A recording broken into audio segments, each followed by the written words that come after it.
కుత్బుల్లాపూర్ నియోజకవర్గంలోని గాజుల రామారం గాలిపోచమ్మ బస్తీని జాగృతి అధ్యక్షురాలు మాజీ ఎంపీ కల్వకుంట్ల కవిత సందర్శించారు. నిన్న హైడ్రా కూల్చివేతల కారణంగా నష్టపోయిన ప్రజలను ఆమె పరామర్శించారు. ఈ సందర్భంగా ప్రభుత్వ తీరుపై కవిత ఆగ్రహం వ్యక్తం చేశారు. మరి అన్ని ప్రభుత్వాలు మారుతూ వస్తున్నప్పటికీ కూడా ఆ కబ్జాను విడిపించలేకపోయారు.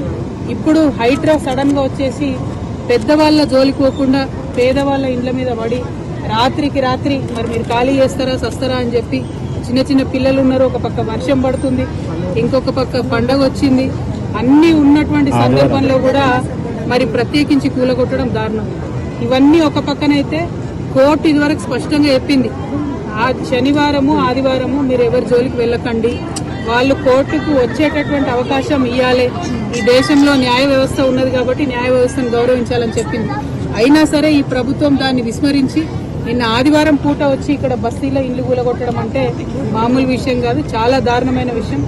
అసలు చాలా పేదవాళ్ళు, ఎందుకు చాతగాని వాళ్ళు ఉన్నటువంటి వాళ్ళని కూడా, ముసలి వాళ్ళని కూడా రోడ్డు మీద గుంజేసి మొత్తం కూలగొట్టినటువంటి పరిస్థితి చూస్తూ ఉన్నాం.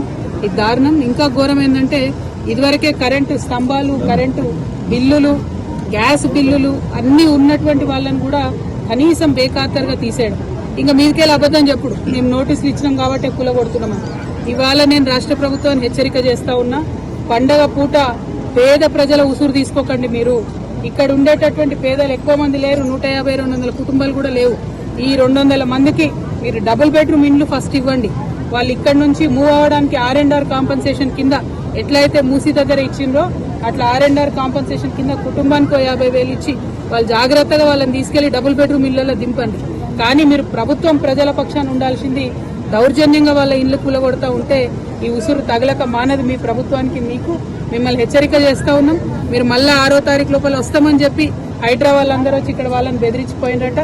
6వ తారీఖు లోపల మీరు ఖచ్చితంగా డబుల్ బెడ్రూమ్ ఇండ్లు వాళ్ళకి ఇవ్వాలి. ఇచ్చిన తర్వాతనే ఇక్కడికి హైడ్రా రావాలి. ఒకవేళ డబుల్ బెడ్రూమ్లు ఇవ్వకుండా మళ్ళా హైడ్రా వస్తే ఆ బుల్డోజర్కి ఎదురుగా నేనే పడుకుంటా అని కూడా ఈ సందర్భంగా మీకు తెలియజేస్తూ